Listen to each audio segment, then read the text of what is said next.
Солнечно, с вами снова Лила. Друзья, как у вас дела? Какая у вас погода? У нас погода нелетная. И сегодня у меня только дела по дому, по хозяйству. И в огороде, короче, сегодня я ничего не смогла сделать еще. Потому что, как вы знаете, со вчерашнего дня у нас льет и льет дождь. Сегодня целый день тоже, в принципе, до 2 часов дня он шел не переставая. Сейчас уже, правда, не идет. Ну, я так по дому кое-что делала, не включала камеру, ничего не делала. А сейчас решила, думаю, давай-ка, пока я вот на этом месте снимать удобно, и скажу, что я буду делать во второй половине сегодняшнего дня. И пока перестал дождь, может быть, чуть-чуть просто подсохнет, пока я тут буду что-то делать. Ну, подсохнуть, конечно, не подсохнет, потому что дождь был действительно очень сильный, и погода на улице холодная. Может быть, смогу поближе к вечеру посадить рассаду, не знаю, как вчера купила, так и стоит. Да и домашняя, которая в лоточках у меня тоже стоит, не высаживала еще. И огурчики надо посадить. Ну, вот так вот. Друзья, вчера отдохнула, как вы знаете, ничего не делала. Но из-за того, что, в принципе, ничего не делала, никто за меня это не сделает. Это надо делать, да, продолжать. Мальчики сегодня мои не на работе, дома. И сейчас я хочу залить клубничное варенье, которое сделала. Я снимаю.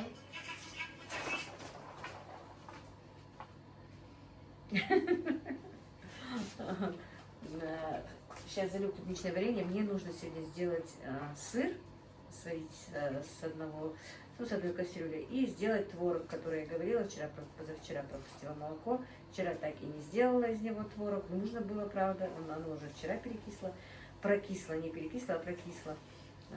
Но буду делать только сейчас. И вы вместе со мной. Так, друзья, что и какое я варила варенье, ну, в смысле, что добавляла, я не стала показывать, оно уже сварилось у меня. В принципе, я тоже всегда варю по одному рецепту почти все варенья. Килограмм на килограмм сахара и в 3-4 этапа.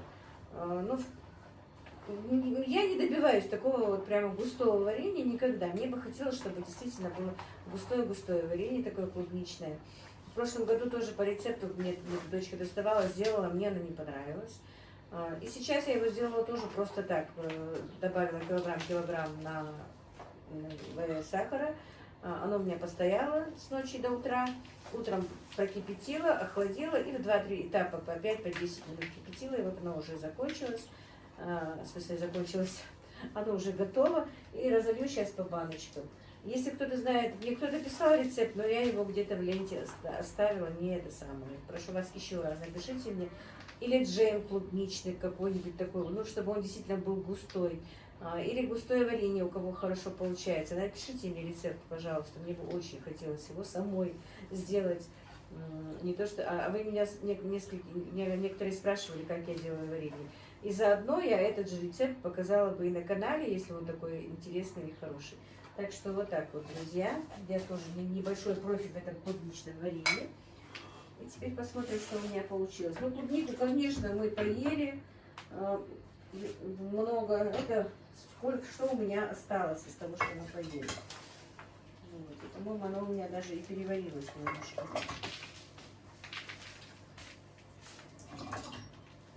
Ну, я специально чуть-чуть поварила побольше, чтобы было, может, загустеть, чтобы было погуще варенье. И клубника у меня была очень-очень перезрелая, она поэтому такая вот темная.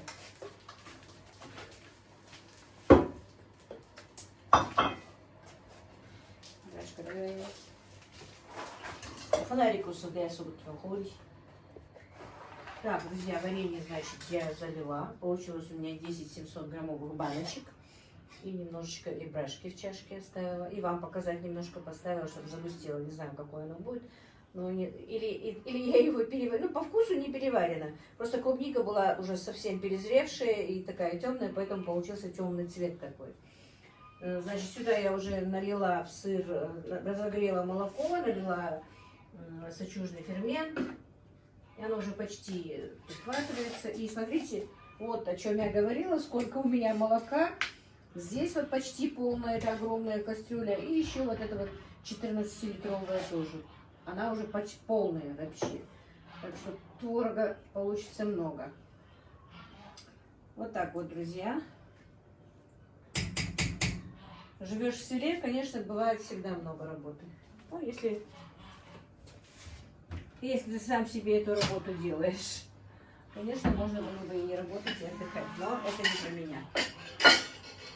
Вот так вот, мои хорошие. Теперь потихонечку будем делать творог, пока он греется. Я займусь, наверное, яйцом. Мне еще нужно заложить, хочу последний раз еще одно яйцо заложить. Потому что цыплята, помните, последние, которые у меня вылуплялись, мои цыплята, вылупилось 44 цыпленка. Но из них осталось только 24. Я не пойму. Неделю были нормально, все хорошо, пропоила как обычно. После недели они в день по одному, по 2 цыпленка начали дохнуть. А вот позавчера один и сегодня один. Я не понимаю, что это такое. Не сняла, к сожалению. У них как-то переворачивается голова, прям вот переворачивается, как будто бы спиралькой такой вот перевернется голова. Они странненькие такие. Я не пойму, что с этими цыплятами происходит. И старшие цыплята тоже. У меня уже 4 старших цыпленка сдохло, так что я в этом году не знаю, что у меня с ними. В прошлом году у меня не было, из всех моих цыплят, что я в прошлом году купила, у меня только 2 цыпленка сдохло полностью за год. Они уже и куры, и все. А в этом году что-то напасть такая, я не знаю. Надо чем-то пропаивать. Если кто-то знает, чем пропоить, скажите, пожалуйста. Хоть я и сама знаю об этом много чего, но на данный момент я не знаю, что это такое. Так. Ну и вот, друзья, пока с молоком, с молочкой я справилась. Сделала сыр. Но не стала показывать, потому что на канале очень много этого показываю. Просто покажу коротко, что я сегодня делаю. Значит, сыр сделала, творог сделала, как видите. Но я его сделала слишком большим. Можно было бы 5 штук, что получилось. Получилось 4,5. Но он, как видите, большой. У меня творог очень большой. Вот видите, какой. Больше килограмма бывает. Килограмм 200, килограмм 300 иногда. Вот не могу я его делать таким маленьким, как обычно продают его на рынке. Сыворотку собрала, во-первых. Но эту сыворотку меня попросили, должны приехать. 10 литров сыворотки нужно одной женщине. Приедет, сейчас заберет. Значит, ну и все, что теперь. Просто помою эти кастрюли, поставила, еще не мыла. Здесь неудобно огромные кастрюли мыть. Там в котельне помою их. И займемся чем-нибудь еще. Чем я займусь, еще не знаю. Вам покажу, конечно, если чем-то буду заниматься. Единственное, что, да, мне нужно еще... Я почистила инкубатор. Вот заложу яйцо. Яйцо еще не подготовила, а инкубатор почистила. Так, и мои хорошие, я уже глажу. И все-таки захотелось подключиться к вам. Показать, чем я занимаюсь, когда идут дожди. И учтите, друзья, гладить я терпеть не могу. И помните, как давно они у меня еще лежат постиранные. Это белье, постельное белье, которое я купила у Василька. И вы знаете, ничего не село. Ну, за одну раз, не знаю, там вроде бы. И цвет не поменяла. Все нормально пока. Посмотрим. Никаких катышков. Ну, это чисто натуральное. Так что белье хорошее, друзья, постельное заказывайте, если что. Вот. И вспомнила, что когда вышла моя сестра замуж, мне было всего 12-13 лет. Она на 13 лет старше меня. И... Ну, она почти вот это в наше же село вышла замуж. Просто, ну, рядом село, считайте. По одной улице мы даже были. Знаете как? Вот на одной улице, но улица заканчивается и село заканчивается. Начинается второе. Так получилось. Мы жили в Куртате, а она вышла замуж в Камбелеевку. Вот. И когда она к нам приходила, ну, потом, когда приходила, просто так, в гости к родителям, и говорила, чем тебе помочь, потому что мама всегда на работе, и я всегда просила ее, чтобы она мне погладила. Обычно она вот приходила, и всегда говорила, когда она уходила, ну, то, что срочно, конечно, по-любому нужно гладить, а постельное белье, вот такие вот большие вещи, я всегда, она и сама говорила, ты не гладь, собирай, когда приду, я поглажу. Она очень любила гладить, а я терпеть не могу гладить и терпеть не могу мыть окна. Вот так вот. И в тот раз, когда приезжала сестра, я как раз одевала, по-моему, постель, да, меняла постельное белье, ну, чтобы она легла. И она говорит, это ж, у тебя же не поглаженное. Я говорю, да я уже не гладила давно. Она говорит, давай я поглажу. Я говорю, ладно, сегодня можно и без поглажки. Так что иногда вот такая вот лентяйка я бываю. Ну, в плане, конечно, глажения. Не люблю гладить. Всю жизнь не люблю. И гладить, и мыть окна. Вот это не мое. Остальное, пожалуйста. Так.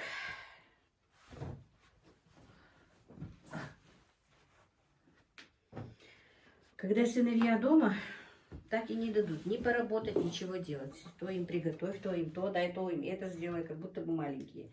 Действительно, скорее бы женились бы они у меня, чтобы хоть меня в покое оставляли. Только начала гладить, у них 100 вопросов появилось. Правда, пододеяльник погладила, пока общалась с сыном. Вот так вот, друзья. Когда дома много мужчин и женщина одна, ловишь любой момент, когда что нужно делать. Гладить в такую пасмурную погоду, в хорошую погоду в огороде копаться. Так и будем бегать от одного занятия к другому. Видите, пересохли они уже, стояли 2-3 дня и пересохли все-таки. Немножко и паром обдаю. Утюг у меня не очень важный, гладильная доска у меня не очень важная.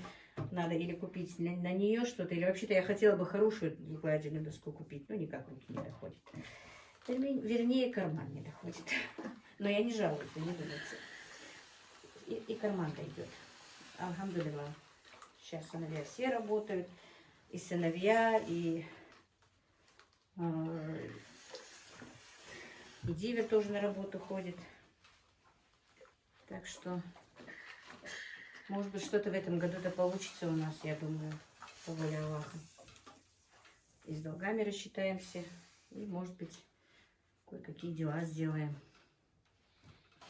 Вот так вот, друзья. И мне написали комментарий, был написан как-то, что можно ли у вас держать собаку.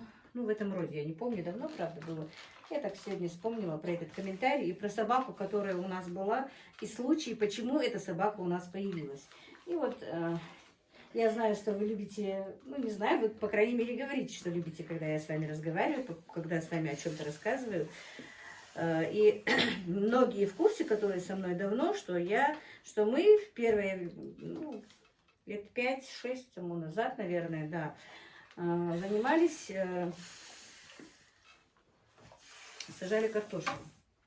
Арендовали землю и сажали картошку. Начинали мы с 1,5 гектара и дошли до 10 гектаров.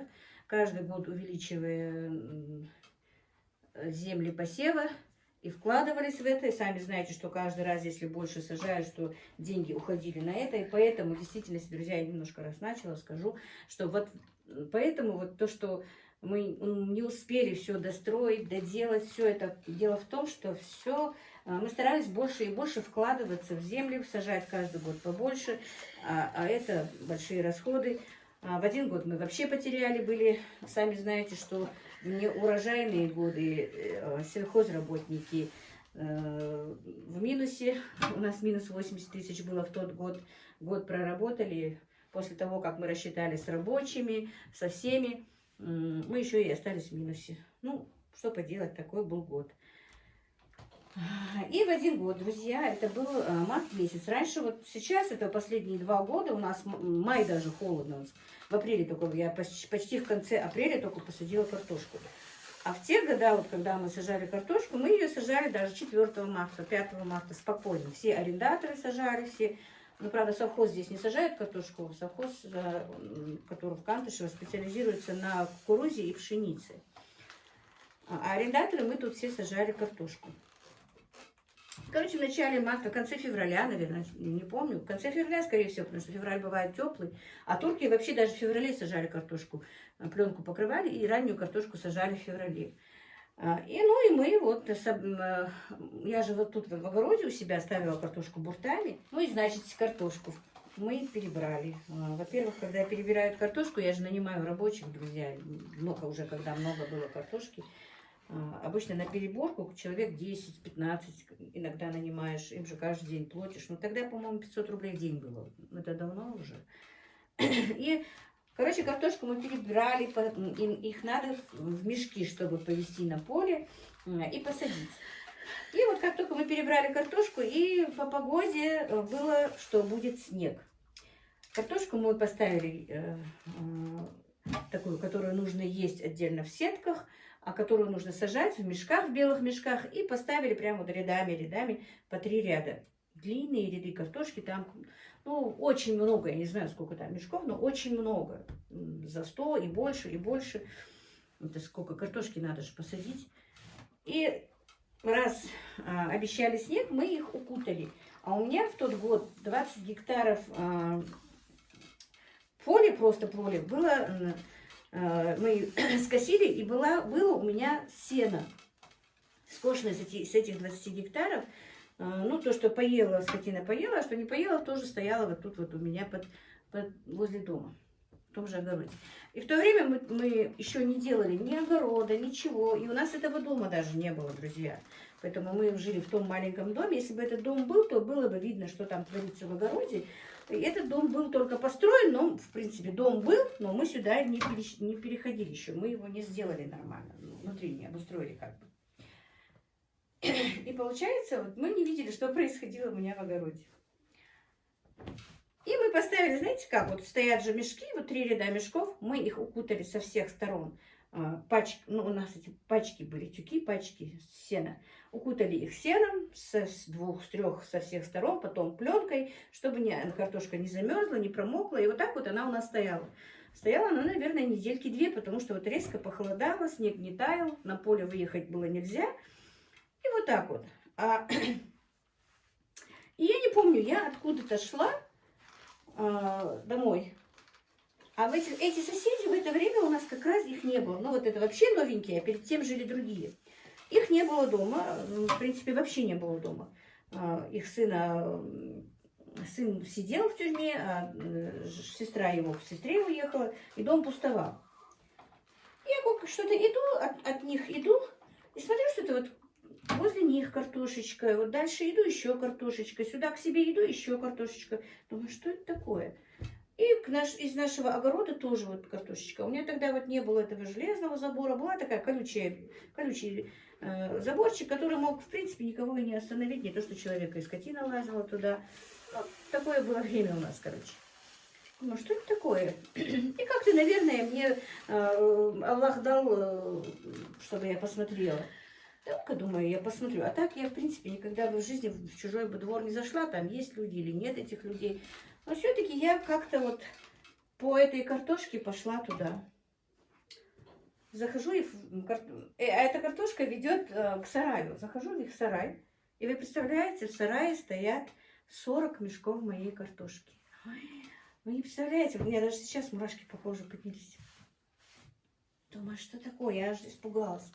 Я пришла домой, мальчикам говорю, вот так и так, наша картошка стоит. Он говорит, мама, а ты уверена, что это наша? Я говорю, ну идите, посмотрите и на мешки, и на картошку. Картошка действительно была наша. Потом начали смотреть, убирать тюки эти, поднимать все. Снег-то уже растаял, но мы все равно еще не сажали, было холодно. И представляете, уносили картошку. Нет, вру, 20 мешков стояло там, 20 мешков стояло в сарае, а места же видно, где картошка стояла. А в тот год картошка стоила 1000 рублей этот мешок. Была вот дорогая именно этот год, поэтому они и воровали. Вот когда, если бы эта картошка была дешевая, они бы не таскали ее. Из-за того, что семенная картошка была в этот год очень дорогая, 1000 рублей, 800 рублей в год, говорю, мешок обходился семенной картошки.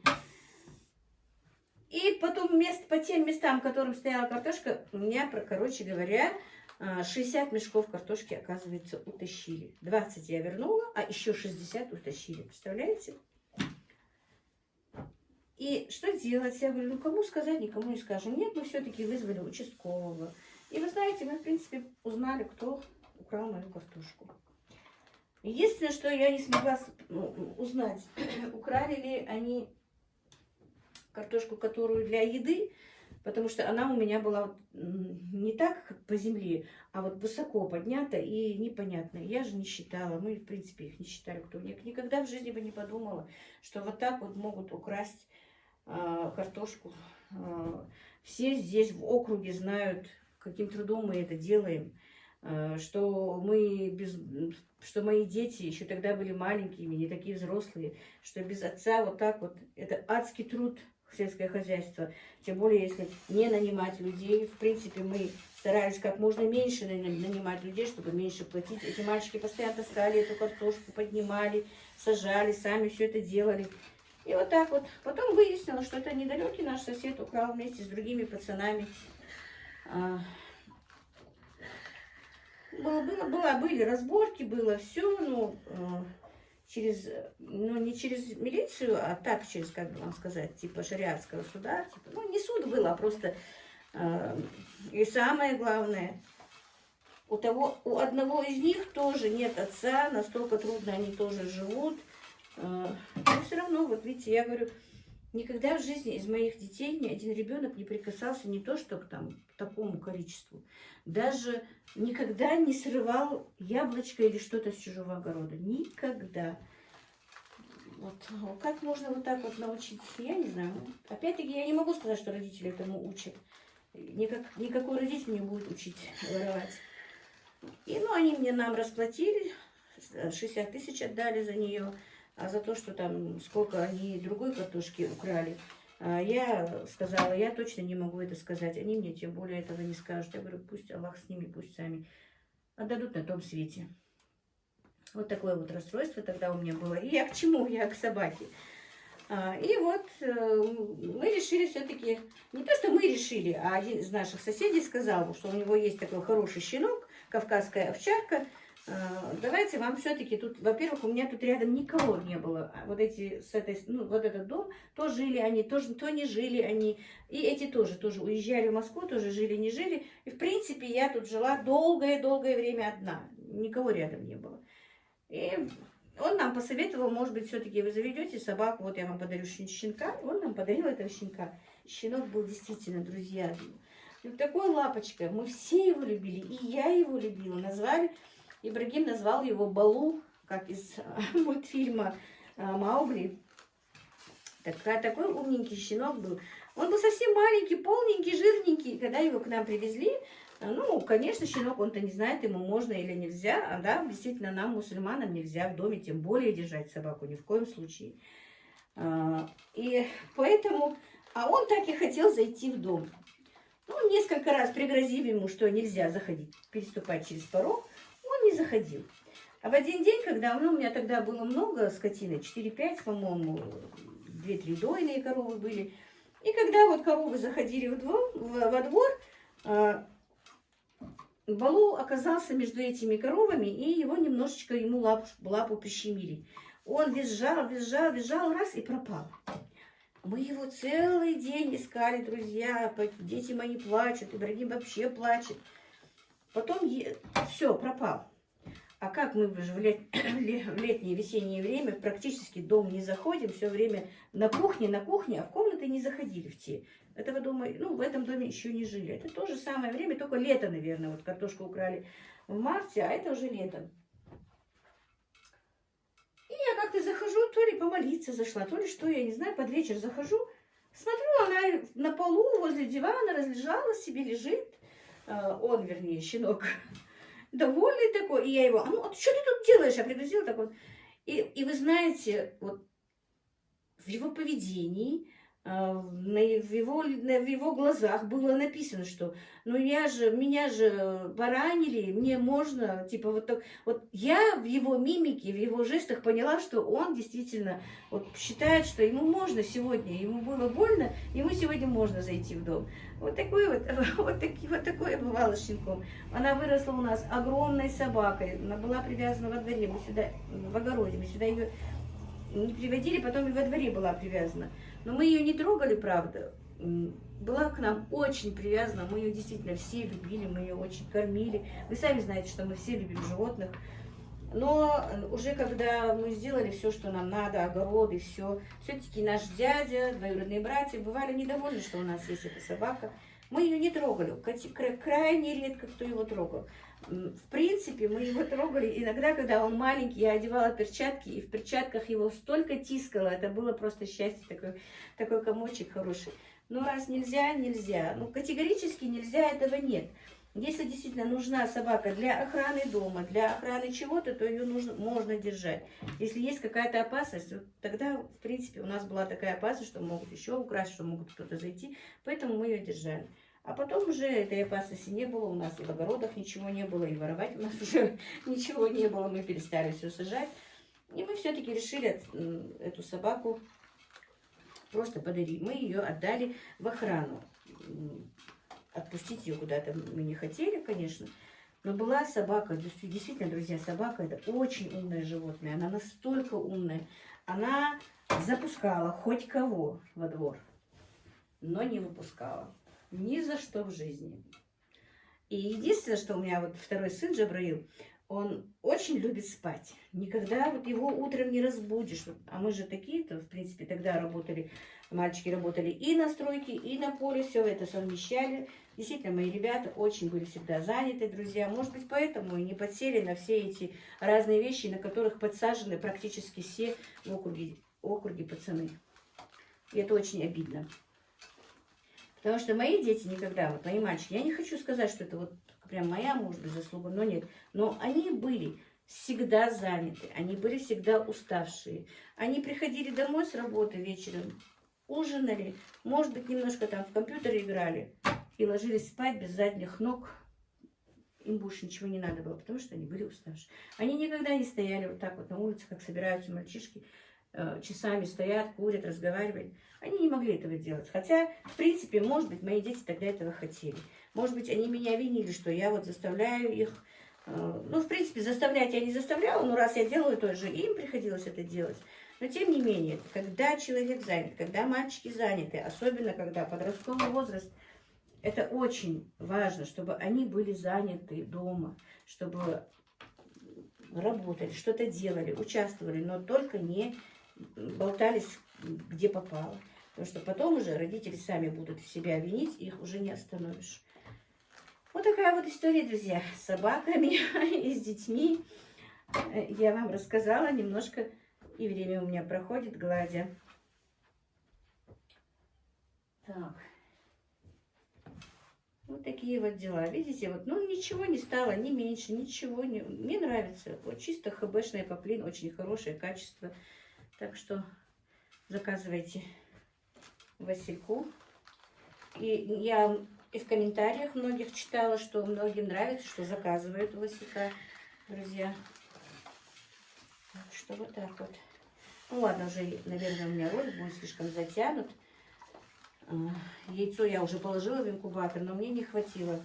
У меня получилось там только 115 яиц, по-моему. Нет, вру. 100 яиц. 105 яиц, да, вот. А у меня инкубатор на 120 яиц. Мне не хватило 15 яиц, я поэтому путаю.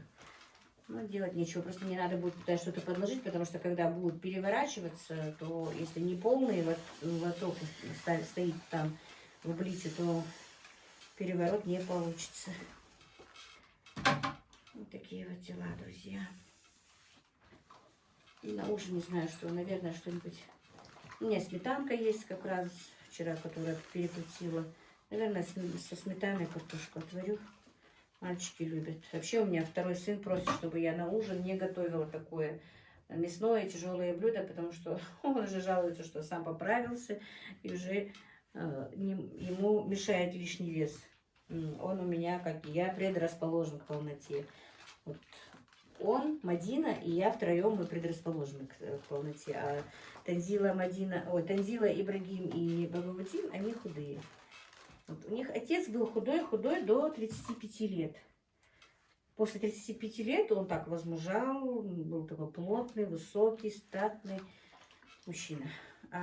Вот, память загружена действительно в телефоне, телефон отключается. Но на этом я сегодня закончу, друзья. Ну, может, не сегодня вообще-то. посмотрим, может быть, я еще подключусь, когда буду делать ужин.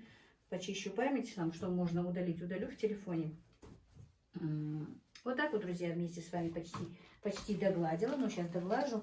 Может быть, если погода позволит, не то что погода, а высохнет или нет на огороде, высажу хоть немножечко рассаду. Нет, мне надо действительно гладить вместе с вами, разговаривая. Я даже не поняла, что я не люблю гладить. Оказывается, можно гладить и разговаривать с кем-то. Вот, так что каждый раз, когда у меня будет глажка, я буду подключаться к вам. Если, конечно, вы мне позволите. Я надеюсь, вы мне позволите, потому что вы мне многие в личке даже говорите, что вам интересно со мной разговаривать. Ну, в смысле, не со мной разговаривать, а слушать меня. А мне тем более интересно рассказывать свои бывшие истории. Ну все, друзья, сейчас отключусь, а то опять он у меня выключится сам по себе. Видите, белье все-таки пересохло немножко, ну ничего. И пойду, наверное, как быстро доглажу это, пойду поставлю варить картошку со сметанкой. Вы знаете, что у меня сметанка свежая есть. Так что, друзья, все, сейчас доглажу. У меня там остался еще одна простыня и 2 наволочки с этим пододеяльником. И все, друзья. Нет, не отключился. Так, мои дорогие, мы собирались ужинать. Я поставила варить картошку со сметанкой, чтобы на ужин. И нам Танзила прислала вот такие вот посылочки. Сейчас я вытащу и покажу, а то одной рукой не удобно. Так, значит, друзья, вот что прислала Танзила нам. Голос у меня такой грубый, никак не придет в себя. Я не знаю, что это такое. Значит, ореховый торт прислала, греческий салат и салат «Цезарь». Не знаю, с чего это на нее нашло. Ну, говорит, просто так прислала, потому что я ей говорила, миксер купили, а тортиком ты нас не угощаешь. И вот решила ореховый торт нам сделать. Говорит, он еще тепленький даже. Завернула, говорит, слишком горячий, он немножко осел. А так ничего вроде бы. Ну, на вкус посмотрим какой. Цезарь салат я обожаю, и греческий тоже люблю, и торт тоже. В принципе, это всей семьей мы любим. Как я уже сказала, мы собирались есть картошку со сметаной. Жалко, что нет мясного блюда с этим, чтобы, ну, на ночь не нужно уже ничего. Можно просто, и в принципе я без ничего, просто салатик поем.